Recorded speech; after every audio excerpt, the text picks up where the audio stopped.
Hi, my name is Daniel Benedict, and I work as the Assistant Director in the School of Discipleship. And recently, as I've just been thinking about our current times, I've been really wanting to share something that is going to help those who may be questioning. I know that aside from being under this crazy pandemic and this lockdown, others have lost their jobs.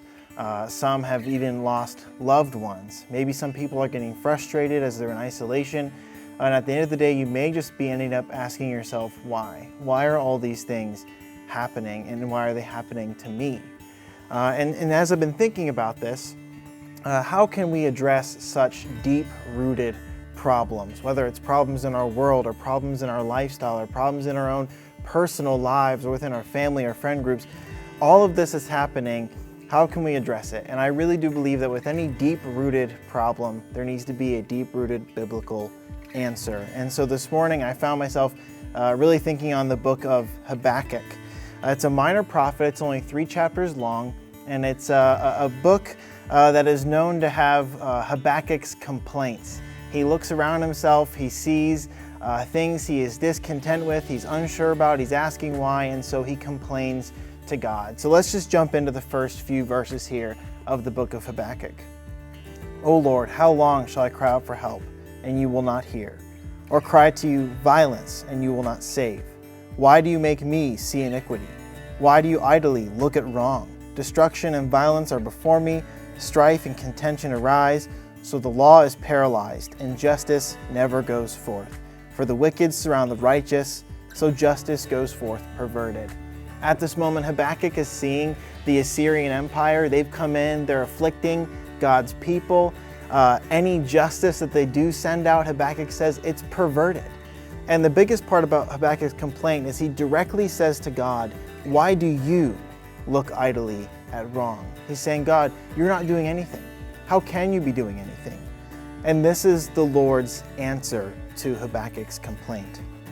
He says this in verse 5, look among the nations and see, wonder and be astounded. For I'm doing a work in your days that you would not believe, even if told. This is such an opposite answer of what we might expect, because Habakkuk seems to be raising a lot of good questions here. He sees all of this injustice. He's expecting to put God in a corner. But here, instead, God's answer is not, I'm sorry, or I didn't mean it. Instead, he says this, look to the nations and see, wonder and be astounded. And then what does he say? For I am doing a work. Doesn't sound like God is idle to me. And it's definitely not what Habakkuk's been saying. He says, I'm doing a work when? In your day, that you would not believe even if told. Other translations say, you would not understand even if I told you. And this is such an interesting separation here, because what Habakkuk perceived about God was completely based on his current circumstances. But God was above and beyond those circumstances. And in fact, in God's continued answers to both of Habakkuk's complaints, what we see is that God is actually going to raise up another wicked nation to take out this wicked nation. Well, then Habakkuk complains again. He says, this is just more wickedness, God. How are we going to stop all this? And God ultimately tells Habakkuk that he will bring justice upon all evildoers. That justice will be brought upon evil, and that the righteous shall live by faith. That's at the center of the book in chapter 2. He says this in chapter 2, verse 4. This is the Lord speaking. He says, behold, his soul is puffed up. It is not upright within him, but the righteous shall live by his faith. Now, this is probably not the answer that Habakkuk was hoping for.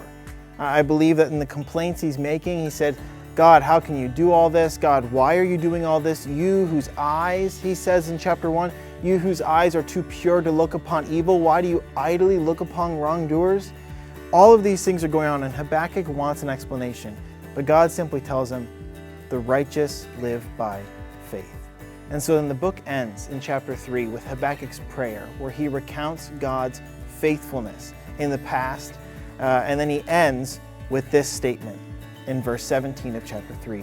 Though the fig tree should not blossom, nor fruit be on the vines, the produce of the olive fail, and the field yield no food, the flock be cut off from the fold, and there be no herd in the stalls, yet I will rejoice in the Lord. I will take joy in the God of my salvation.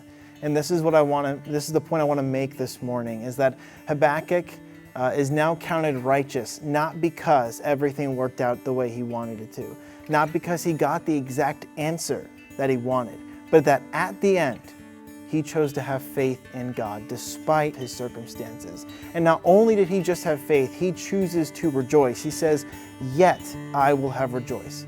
If everything else falls apart, if everything else in this world disappoints, I will still have faith in God, faith in Jesus Christ. And so that's my encouragement for you, is to put your faith not in this world, but put your faith in Jesus Christ.